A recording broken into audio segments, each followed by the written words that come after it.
Bonjour, alors aujourd'hui nous allons vous présenter le module 4. Le théâtre, donc le genre littéraire,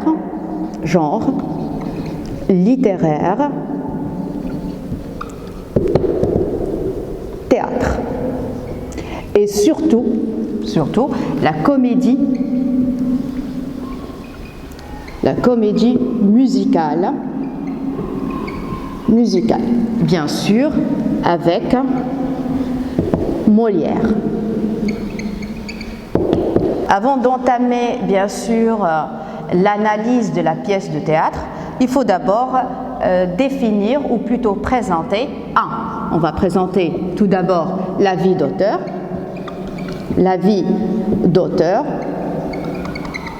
Ici, c'est vrai que c'est un auteur, mais on aimerait bien l'appeler dramaturge.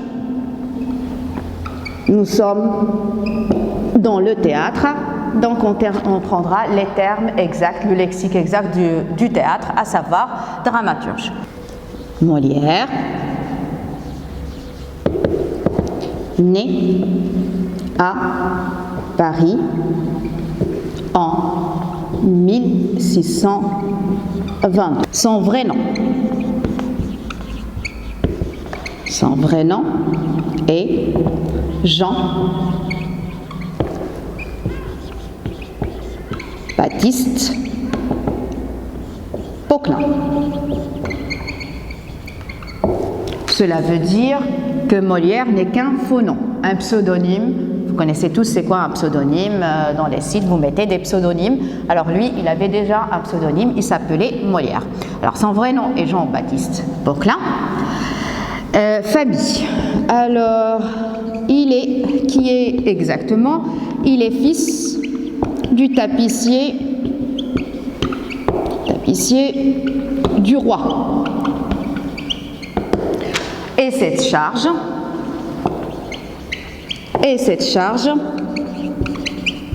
héréditaire lui garantit un bel avenir.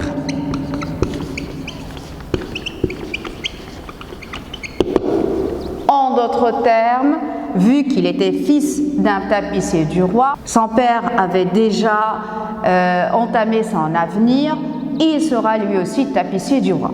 Mais Molière n'aura pas les mêmes rêves que son père, mais il découvre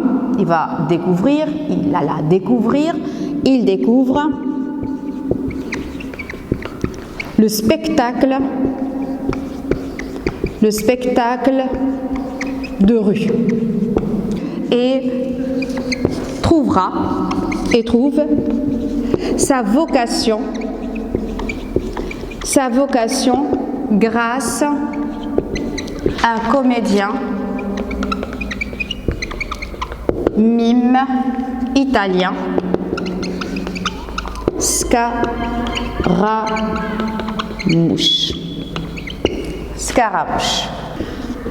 À 21 ans, il fonde la troupe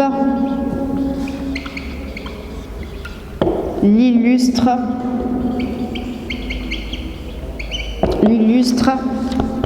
théâtre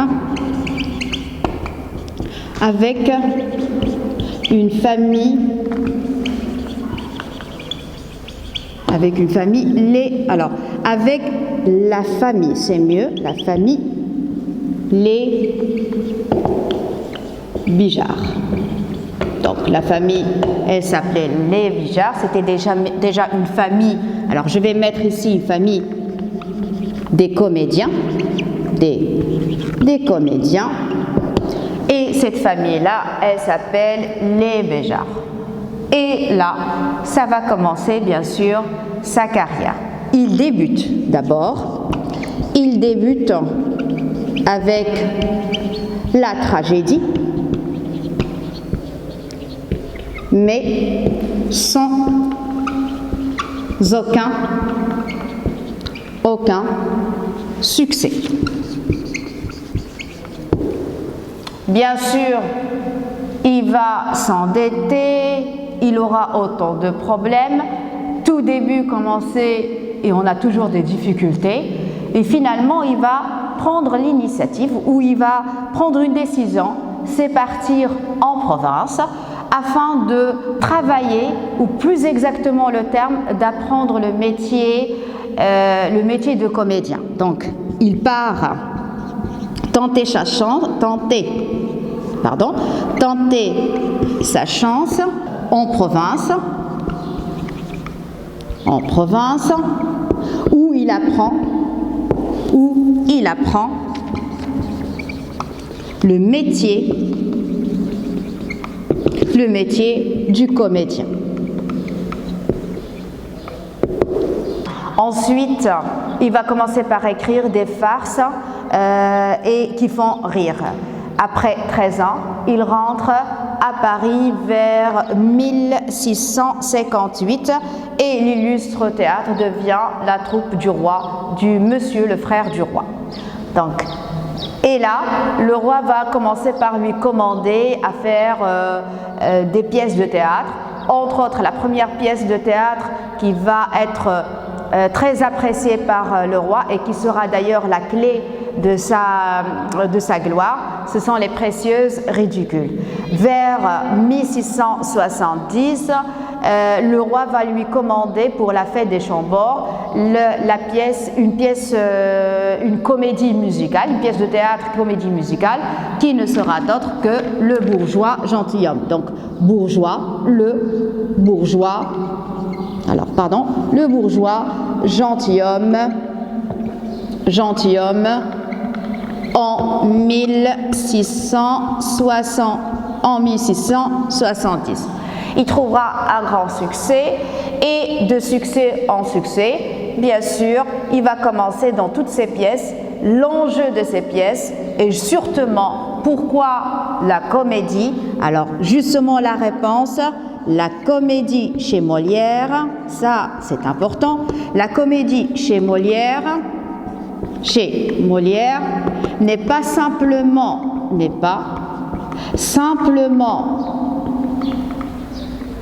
faire rire, mais surtout réfléchir à travers sa pièce. Alors, réfléchir sur quoi exactement? À travers le comique, Molière dénonce l'hypocrisie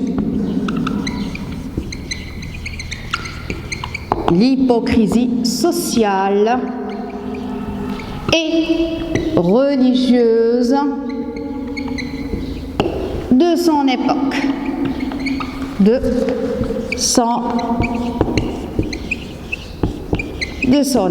Bien sûr, certaines pièces vont être interdites, boudées comme Don Juan, Tartuffe et autres, mais cela n'empêche, il était très bien protégé par Louis XIV.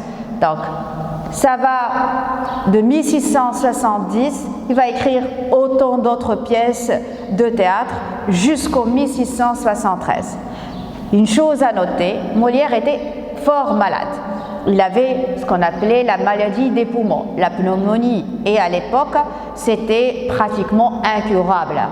Et il va écrire autant de pièces dans lesquelles il va critiquer les médecins, il va critiquer les avocats, il va critiquer énormément parce que ces médecins-là, pour lui, n'ont pas pu le guérir. Et donc, il y aura le malade imaginaire, il y aura malade malgré lui, il y aura autant de pièces qui vont bien sûr traiter sa maladie, mais d'une manière bien sûr implicite.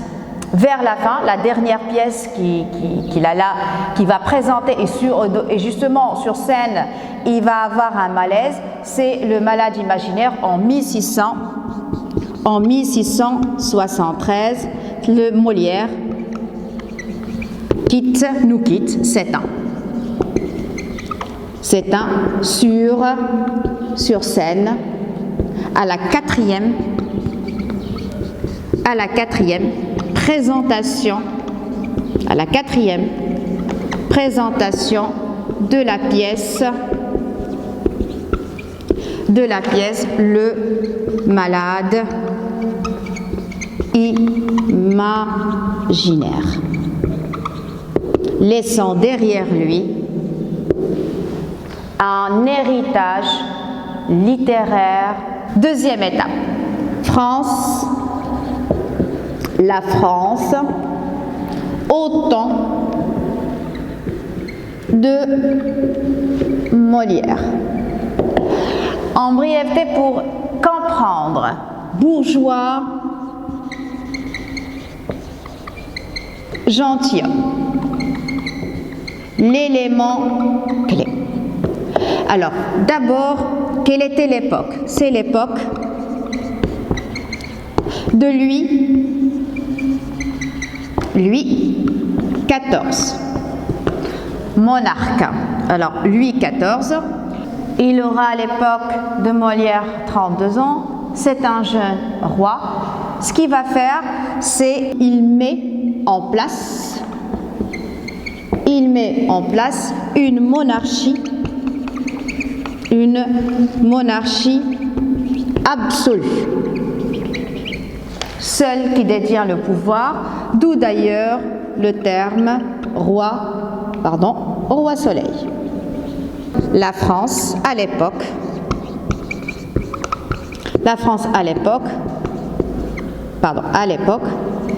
vit une prospérité économique,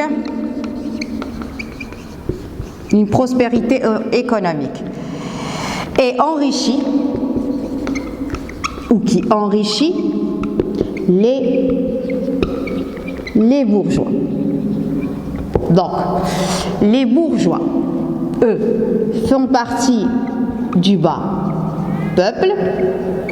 Les gentilshommes, ce sont les aristocrates. Au niveau de la pyramide, il y avait le roi, il y avait l'aristocratie, les nobles, il y avait l'église, et bien sûr là, le bas peuple.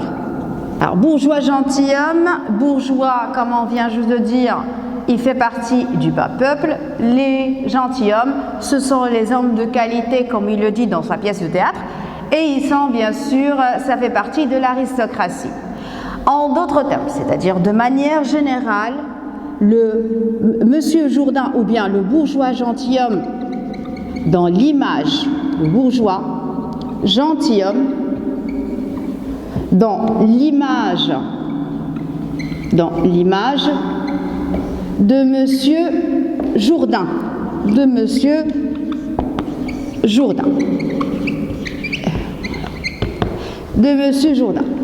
monsieur Jourdain? Monsieur Jourdain, c'est le personnage principal de toute la pièce. C'est Molière qui jouera d'ailleurs ce personnage, et c'est lui qui va incarner l'aspect d'un bourgeois gentilhomme. Lui, c'est-à-dire quoi? Donc, tout ce que je viens de dire, c'est une caricature des nouveaux riches de l'époque, des nouveaux riches. Alors, les bourgeois, c'était des nouveaux riches. On va finir par les appeler même des arrivistes. Ces bourgeois-là vont travailler énormément, et grâce à Louis XIV, c'est lui qui sera pratiquement la clé de richesse pour ces personnes-là, puisqu'ils vont s'acheter des manufactures de textiles. C'est eux qui vont diriger des usines, et bien sûr, ils vont commencer à amasser autant d'argent. Alors, à l'époque, les bourgeois travaillent, dirigent des manufactures, font du commerce. Quand on noble, ils ne cherchent pas à travailler sous peine de perdre leurs privilèges. Ce qui va arriver, ils vont s'endetter afin de garder leur rang dans la cour de Versailles. Ils vont énormément s'endetter. Ce que bien sûr Molière va le traiter dans sa pièce de théâtre Le bourgeois gentilhomme. En général, c'est-à-dire grosso modo, Le bourgeois gentilhomme est une critique acerbe des personnes qui veulent être ce qu'ils ne le sont pas.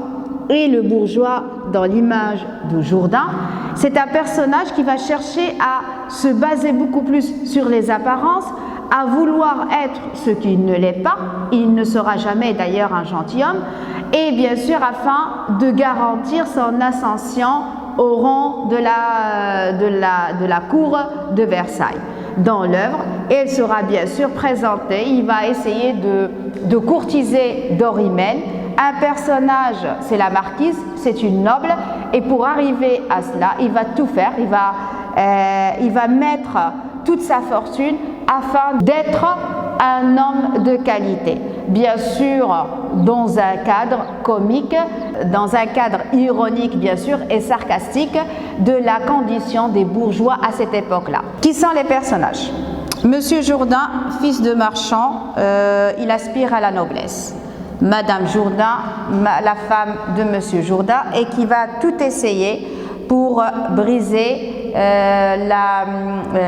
l'idée de Jourdain de perdre sa fortune pour une idée aussi sotte à vouloir être un gentilhomme. Il y aura Lucile, Cléante, les deux amoureux qui vont tout faire pour que leur amour soit concrétisé, et finalement vers la fin ils vont se marier. Il y a Nicole et Covielle, la servante et les valets mettent toute leur énergie pour aider leur maître. Leurs maîtres, ce sont Lucile et bien sûr Cléante. Puis Dorante. Alors Dorante, lui, il représente la classe des nobles. Cette classe des nobles qui se sent appauvrie et qui va énormément s'endetter de Jourdain. S'endetter mais en jouant un peu la perfidie, la flatterie. Il va flatter la vanité bien sûr de Monsieur Jourdain pour soutirer de l'argent afin de gagner le cœur de Dorimène. Qui est Dorimène? C'est la marquise, c'est pratiquement le personnage ou la personne révélatrice de toute la pièce sur qui ça va tourner pratiquement toute la pièce de Molière.